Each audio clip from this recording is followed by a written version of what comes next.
¿Qué tal, estimados alumnos? Los saludo con gusto. Soy el maestro Ricardo Espino Ojeda y les voy a impartir la materia de Filosofía Latinoamericana durante este semestre. A quienes no me conocen, me presento, les expongo un poco de mi perfil profesional, docente. Yo cuento con una certificación en Humanidades y Ciencias Sociales. Bueno, incluye lenguas clásicas, lengua española, latín, griego, historia del arte, literatura, oratoria, bueno, todas las áreas que tienen que ver con las humanidades. Esta certificación la conseguí en Salamanca, España, por la Universidad misma de Salamanca, donde estuve estudiando algunos años como parte de mi formación religiosa. Bueno, yo fui religioso legionario, seminarista, y pues llevé a cabo un proceso de discernimiento vocacional de varios años hasta que pues finalmente decidí optar por el camino del servicio como laico y aquí estamos, ¿verdad?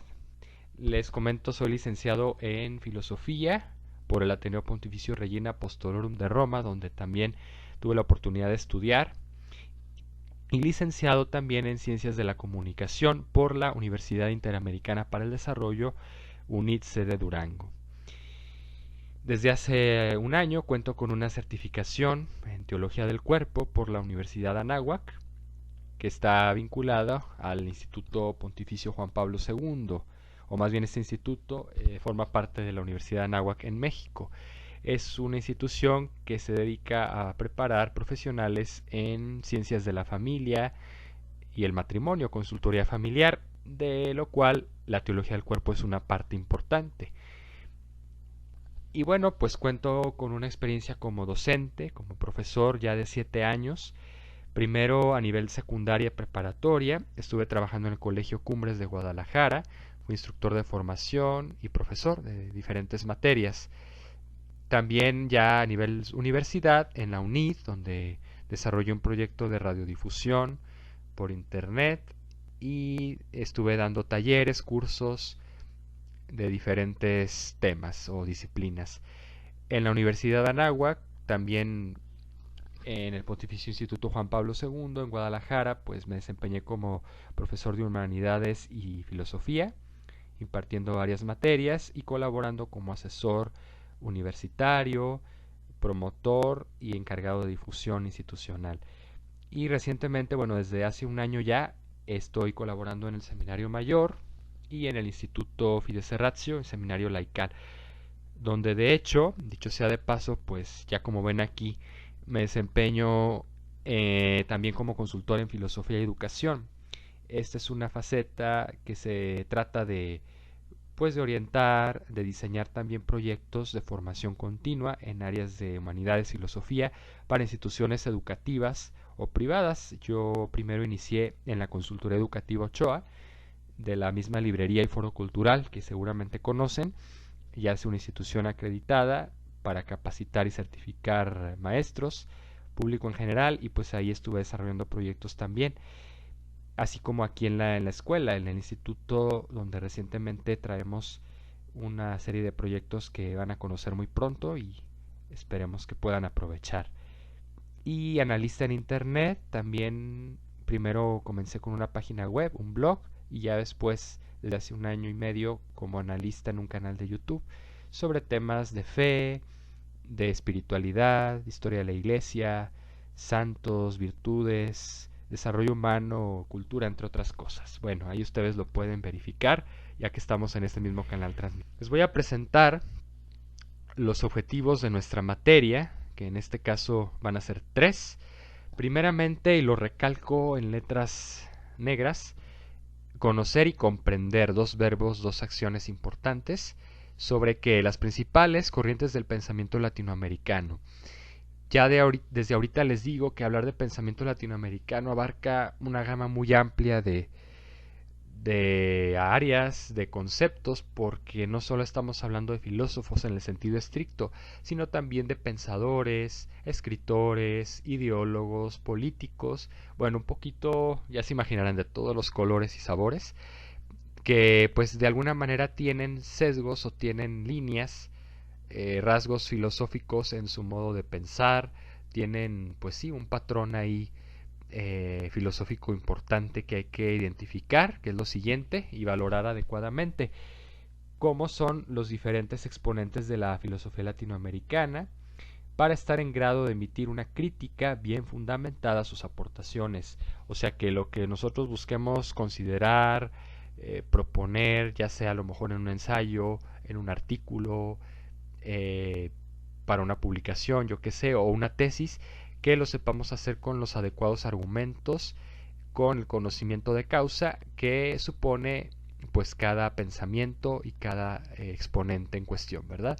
Que no nada más digamos, bueno, pues este señor, no sé, Octavio Paz, pues es un poeta, a lo mejor alguien puede decir pues que estaba muy metido en la política o en el gobierno, y sin más, dar una crítica gratuita, sin los adecuados elementos en cuestión, ¿sí? Entonces es importante identificar y valorar qué aspectos hay de filosofía o del trasfondo de su pensamiento para poder nosotros considerar, ¿verdad? Bueno, es un filósofo a lo mejor, un politólogo, un filósofo de la educación, o no sé, cada quien deberá hacer la apreciación correspondiente. Luego habrá que distinguir y ponderar. Distinguir significa, ya saben, separar, poner cada cosa en su sitio, cada aspecto, y ponderar es que ese mismo aspecto sea bien pesado, que tenga pues todo el valor y la importancia que merece. ¿En qué sentido? Ponderar y distinguir el impacto de dicha filosofía en la cultura. Tres campos, fíjense bien, la cultura, la educación y la política, ámbitos donde vamos a encontrar pues también una gama muy amplia de aspectos. La cultura, dígase nuestra cultura latinoamericana, o si se quiere más específicamente hablando de la mexicana, pues un folclore muy propio, una idiosincrasia única, ¿verdad? Muy rica también, llena de tradiciones, de costumbres. La educación también, líneas o escuelas, estilos pedagógicos que prevalecen en distintos países de América Latina y que muchas veces distan de los patrones o los estilos europeos. Yo que tuve la oportunidad, les digo, de estudiar allá en Europa 6 años consecutivos, pues sí me di cuenta de estas diferencias, pero también semejanzas, como hemos sabido nosotros acá en América adoptar y poco a poco implementar las medidas o los estilos pedagógicos o de educación que se han llevado a cabo allá y que han tenido éxito, ¿no? Con sus más y sus menos. Y luego en la política, donde también pues muchos pensadores de los que estaremos abordando a modo cronológico, pues se han visto inmersos en aspectos políticos, en movimientos, en ideologías, y han tenido impacto, han tenido eco en cuanto a su pensamiento, su manera de ver las cosas y sus propuestas. Bueno, vamos ahora a considerar nuestros criterios de evaluación para esta materia y la metodología, ¿verdad? A seguir. Primero, el primer rubro es la participación, que equivale a un 20% de su evaluación final. Bueno, dirían ustedes, ahora que estamos en este formato virtual, que no hay pues una interacción directa, personal, presencial, por la misma situación a la que nos hemos visto obligados con la pandemia, a guardar, a tomar distancia y a manejar este esquema virtual, pues la participación se considera primero atendiendo los materiales, visualizando las presentaciones, las exposiciones que un servidor les va a mandar, participando en el grupo, cuestionando, proponiendo, preguntando, y luego también habrá en la metodología otros aspectos por ahí que voy a mencionar. Entonces sí habrá participación, dependerá mucho de nuestra iniciativa, de nuestro interés por seguir aprendiendo, por confrontar ideas, no quedarnos simplemente con una comprensión general o lo que el maestro me da, sino ir más a fondo, ¿no? Trabajos que equivaldrá también a un 40%. Habrá pues diversas dinámicas, actividades de aprendizaje, como son reportes de lectura, ¿verdad? Resúmenes, ensayos también, ya cuando vayamos avanzando más en la materia, quizás hacia el final, y comentarios críticos sobre los autores, sobre los pensamientos en cuestión. Y luego los exámenes, que como saben ya quienes han estudiado ya tiempo en el instituto saben que hay un esquema de trabajo parcial, es decir, se realizan 2 o 3 evaluaciones parciales en el semestre, que son pues también como parte de las normativas y que nos permiten ir evaluando paso a paso el proceso de aprendizaje durante el semestre. Tenemos por tanto también el examen final y bueno, cada parcial equivaldrá en su periodo el 40% de la evaluación y también el final. Sumando estos rubros pues se da el 100%, ¿no?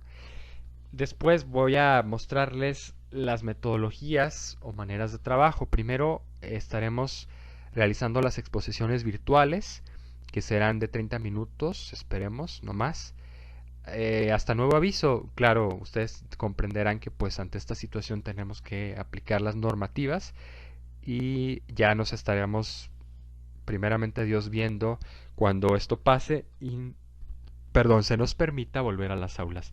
Por tanto serán vía YouTube en el canal que ya ustedes están ahorita viendo esta transmisión, Conócete a ti mismo, Gnosis Auton, que es la palabra en griego. Pero los enlaces de estos materiales se los enviaré directamente a través de nuestro grupo de WhatsApp.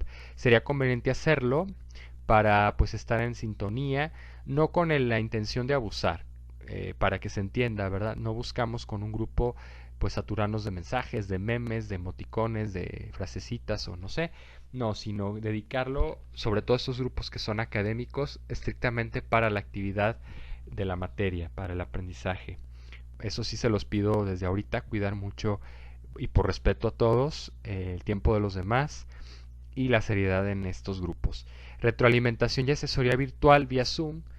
Será importante, les digo, vernos al menos dependiendo de las horas que se asignen a la materia, creo que serán 2 o no sé, podernos ver unas media hora más o menos a la semana, o si acaso, cuando mucho cada 15 días, para resolver dudas, para confrontar ideas, para exponer inquietudes sobre los temas, sobre los autores y poder hacer un ejercicio de retroalimentación interesante. Habrá textos, bueno, aquí les expongo un poquito, ya conocen el canal, lo irán observando. Ahí van a estar todos los materiales disponibles semana a semana conforme vayamos avanzando. Luego habrá un material que les pongo aquí, base, texto base del curso, que será la historia de la filosofía iberoamericana, que es lo mismo casi que latinoamericana. Explicaremos el término. Este documento será la base y después yo les estaría proporcionando otros insumos bibliográficos sobre autores selectos, ¿no?, que vayamos abordando. Entonces esto sería más o menos nuestro esquema de trabajo. Bueno, vamos ahora a entrar al apartado inicial. Esto fue una introducción general, preliminar del curso, y ahora sí a la materia en cuestión. Los orígenes de la filosofía en América es nuestro tema principal, punto de partida. ¿Por qué hablar de historia? Algunos dirán, yo creía que iba a ser algo muy contemporáneo, muy acá del siglo XX para adelante. No, necesitamos entender nuestros presupuestos, nuestras raíces, nuestros orígenes, antes inclusive de ser latinoamericanos, pues los presupuestos, ya les digo, prehispánicos, precolombinos, si se quiere, porque pues son parte de la base con la que se va a constituir un latinoamericano. El término latinoamericano, es la composición del patrón de la herencia grecolatina, ¿verdad?, de la antigua Grecia-Roma, las lenguas romances que surgieron del latín, como saben, el español, el francés, el italiano, el portugués, el rumeno, varios idiomas tienen el tronco común en el latín. Inclusive el inglés, como dato cultural, que es la parte el hemisferio norte de nuestro continente, donde se habla, Canadá y Estados Unidos, pues hasta cierto punto no son latinos, porque ciertamente más bien tienen el rasgo genotipo nórdico y no tanto los rasgos latinos más mediterráneos, si se puede decir, de los pueblos de Italia, de España, de Francia. Pero el inglés original, bueno, un inglés inicial que se habló en Britania antes de las invasiones sajonas de los siglos X y XI, pues fue una especie de lengua romance también, de un latín vulgar que se denominaba dálmata. Bueno, este idioma también se podría considerar en cierto sentido lengua romance, solo que después se combinó con la lengua eslava, la lengua sajona, lo cual dio lugar al inglés como lo conocemos, ¿verdad? Por tanto, pues no es del todo latino. Entonces, toda esta variedad de pueblos, de razas, de culturas que se entrelazaron, que se fusionaron, pues da lugar a lo que conocemos como Latinoamérica, ¿sí? Partiendo de la base del origen latino. Aquí tenemos un mapa, si se fijan, donde, bueno, se expone un poquito el contexto, la situación espacio-temporal, donde predominaba las culturas de Mesoamérica, prehispánicas, ¿verdad? Vemos ahí por ahí las pirámides mayas, y luego hablaremos de... Entramos de lleno a considerar características de la filosofía precolombina. Se le denomina precolombina, ya saben, por el descubridor navegante genovés, se cree, Cristóbal Colón, que pues realizó las expediciones acá en estas tierras y por eso se acuñó ese nombre, ¿verdad? Colombia, el país, lleva precisamente el nombre de Colón, en honor a este descubridor. Las características de esta filosofía son las siguientes. Vemos ahí primero como primer rasgo o aspecto el naturalismo, una fuerte sensibilidad ante un ecosistema rico y variado. ¿Qué pasa aquí? Que bueno, sabemos que nuestro territorio, nuestro continente es a nivel geográfico pues muy rico, muy vasto en ecosistemas, desde la tundra, la taiga en Norteamérica, hemisferio norte, hasta la estepa, el trópico, la selva, el bosque, bueno, un sinfín de, de ecosistemas que pues permiten para la persona, el habitante nativo, que se desarrolle un pensamiento muy sensible, una sensibilidad muy marcada, una emotividad que también es algo propio de nuestro carácter o constitutivo latino, ¿verdad? Se nos identifica en el exterior como personas muy vivas, muy fogosas, muy directas en lo que pensamos, en lo que decimos, y sobre todo, ¿verdad? Y que tenemos mucha sensibilidad, mucho trato así como pues incluso explosivo, vivaz, eufórico a veces. Bueno, esto lo heredamos también de este constitutivo pues geográfico, de esta situación a la que nuestros antepasados pues se enfrentaron y vivieron. ¿Sí? Entonces es un naturalismo que tiene que ver también, si recuerdan y estudiamos la filosofía antigua griega, que los griegos pues también eran muy observadores, personas que se preguntaban por el sentido, el origen de las cosas. También nuestros antepasados, a nivel de pensamiento, lograron desarrollar pues una filosofía de la naturaleza en cuanto a buscar las semejanzas y diferencias que había en el mundo, el hombre y Dios, en las cosas, ¿sí? Desde en las criaturas, digamos, desde una perspectiva cristiana. Ellos no tenían la fe, por supuesto, cristiana, y eran politeístas. Es un segundo aspecto que señalaríamos, la influencia politeísta, porque poseían una gama también, una variedad de divinidades que pues se desarrollaron en función de también de ese ambiente, de ese panorama tan rico, natural, por el cual pues ellos se desarrollaron su observación, su experimentación y una ciencia natural por la cual pues a los fenómenos naturales les atribuían propiedades o cualidades divinas, el sol, ¿verdad? La luna, los nombres también de las divinidades que por ahí conoceremos quizá, Tlatoani, ¿verdad?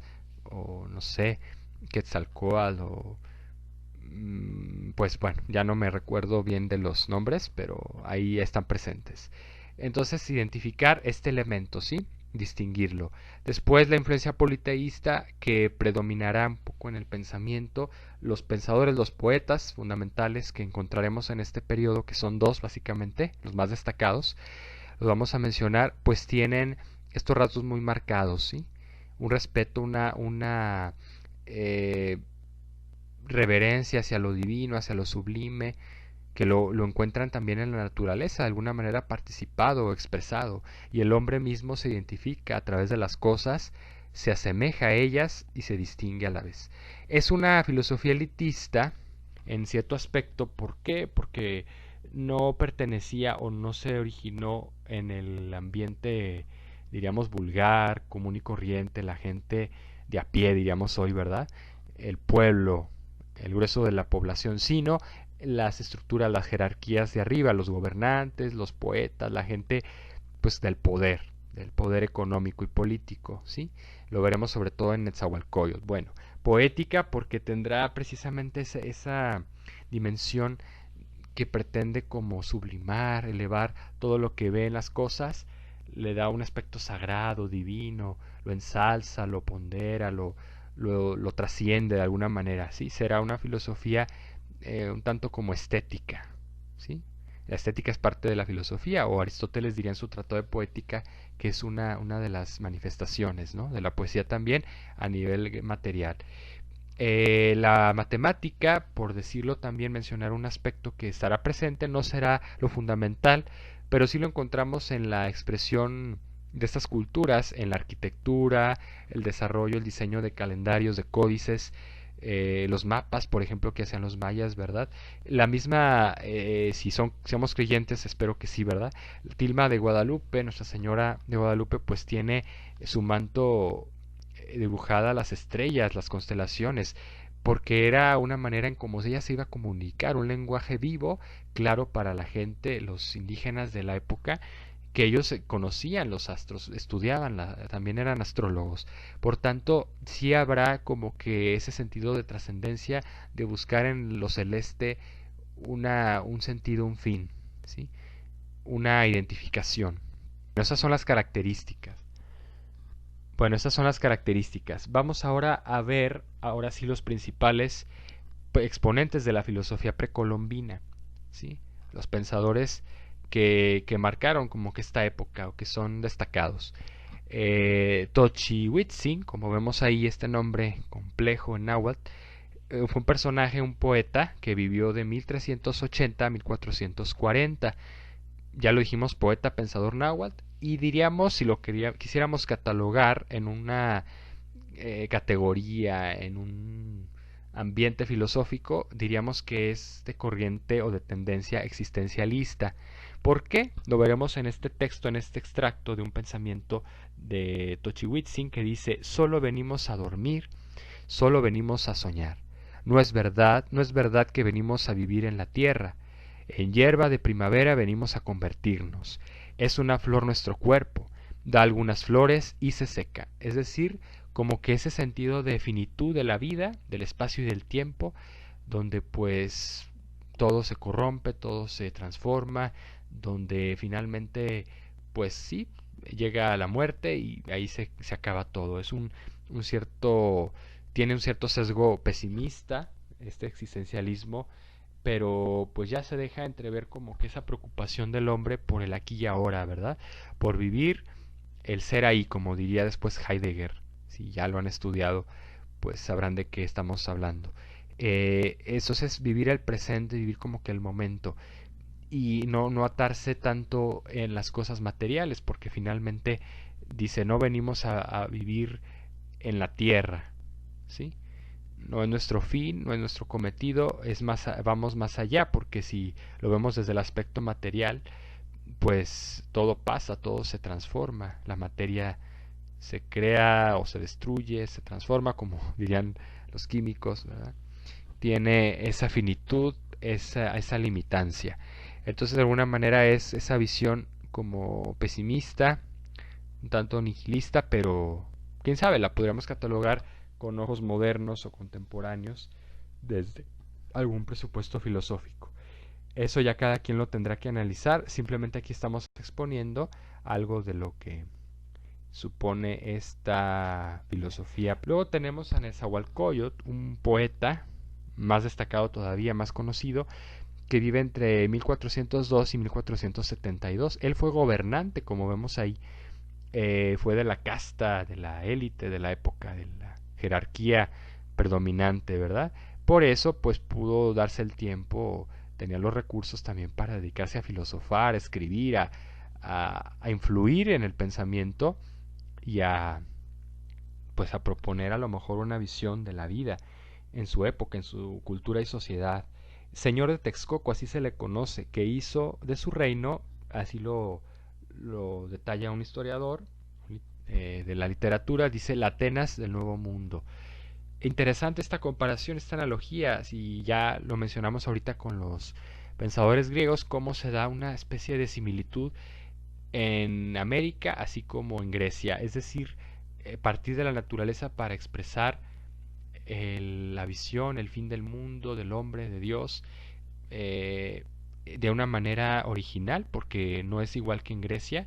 Allá también a las divinidades se les atribuían aspectos humanos y recordamos se daba un fenómeno como de antropomorfización. ¿Sí? Y acá era como naturalización.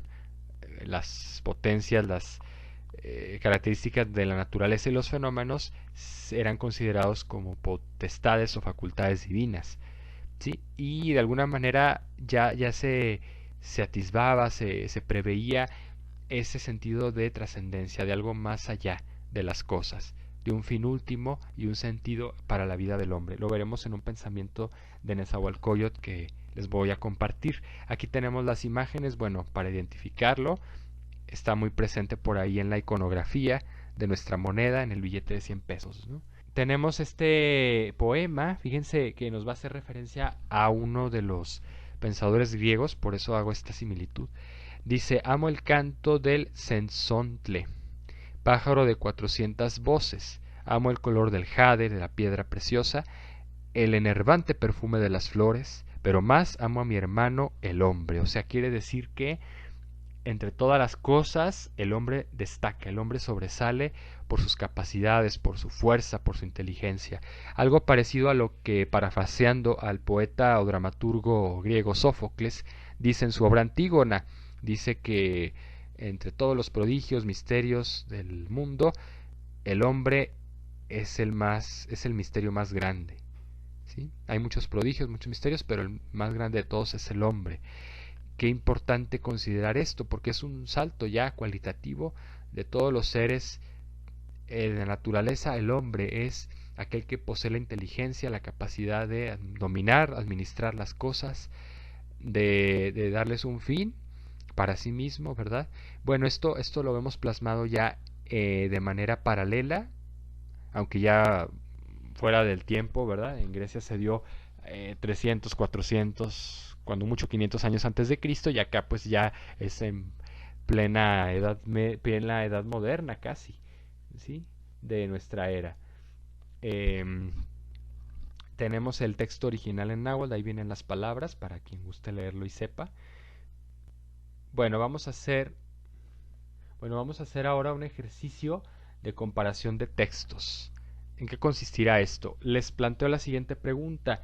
¿A qué corriente o línea de pensamiento se asemeja esta visión, esta idea de Nezahualcóyotl? Bueno, les voy a mandar unos textos a través del grupo para que los lean, los estudien y hagan un ejercicio interesante de analogía, de comparación, relación con respecto a las corrientes y los pensadores precedentes, como son Platón y su idealismo, el mundo de las ideas, ¿verdad? De los trascendentales, de la bondad, de la verdad, la unidad. El estoicismo de Séneca, que no es el fundador, pero es el filósofo latino más destacado de esta corriente, aunque el fundador sea Zenón de Atenas, Zenón de Lea, perdón. El estoicismo propugnaba, acuérdense, que el dominio de todas las emociones, de los sentimientos, no dejarte llevar, de alguna manera neutralizar el dolor, las emociones, ¿verdad? Darle su justo valor a las cosas, tener como que siempre en la mira la virtud, siempre un equilibrio en todo lo que hagas, siendo mesurado, templado, ponderado. Bueno, existencialismo, que es una especie como de versión propia de San Agustín del idealismo platónico, donde ya no importa tanto la idea, sino cómo la hacemos vida, cómo la manifestamos, la expresamos y la vivimos. ¿Sí? A través de sus textos, las confesiones, pues ahí podemos encontrar este proceso o paso del idealismo al existencialismo de una manera quizá precursora, se puede decir, por parte de San Agustín. Bueno, y luego el realismo lírico de Boecio, Severino Boecio, que fue un filósofo también poeta, así estilos en Nezahualcóyotl, se puede identificar quizá con él, podemos encontrar similitudes si vamos a alguno de los textos como La consolación de la filosofía o nos remitirá también a un realismo propiamente aristotélico, que de hecho Aristóteles es el fundador de la corriente, donde importa más las experiencias, ¿verdad? El sensoriales, partir de los sentidos, que es la puerta a través de la cual conocemos. No sé, poder, aquí nada más presento algunas ideas, algunos ejemplos de las corrientes de pensamiento que pueden estar de alguna manera o que se pueden identificar en la visión, el pensamiento propio original de Nezahualcóyotl. Sabemos que, bueno, nuestros antepasados prehispánicos, precolombinos, no tuvieron contacto, al menos hasta estas fechas, en que vive Nezahualcóyotl con otras culturas, con otros pueblos. Se cree de una manera, pues, más o menos hipotética que nuestros antepasados, pues, vinieron cruzando desde Asia por el estrecho de Bering y luego se asentaron acá en Mesoamérica o más abajo. Pero pues ahí no se puede hablar de un mestizaje, sino de una evolución, de una migración. Y en cambio ya con el periodo que vamos a ver después, que es ya el que sigue de la colonización, se va a dar un proceso de mestizaje muy interesante que va a precisamente a avivar, a producir una serie de cambios en la cultura, en la sociedad acá en América y va a enriquecer también el pensamiento. Por lo pronto aquí tenemos, les digo, la propuesta de este ejercicio para que nosotros veamos como hacia qué tiende un poquito la teoría, la visión de Nezahualcóyotl en sus poemas. Les voy a proponer dos, se los voy a mandar en texto por el WhatsApp y ustedes me van a hacer un ejercicio ahí de comparación. ¿Qué corrientes o qué situaciones filosóficas advertimos que están más o menos presentes? ¿De acuerdo? Es nada más como un preliminar, un ejercicio de entrada para esta materia de filosofía latinoamericana. Les agradezco mucho su atención. Espero sus comentarios. Lo pueden hacer desde el mismo canal. Hay alguna sugerencia, alguna crítica y también el grupo de WhatsApp. Ya después nos estaremos organizando para la comunicación vía Zoom y atender sus preguntas, respuestas, preguntas y dar respuestas y también sus comentarios o inquietudes. Que estén muy bien, nos vemos la próxima clase.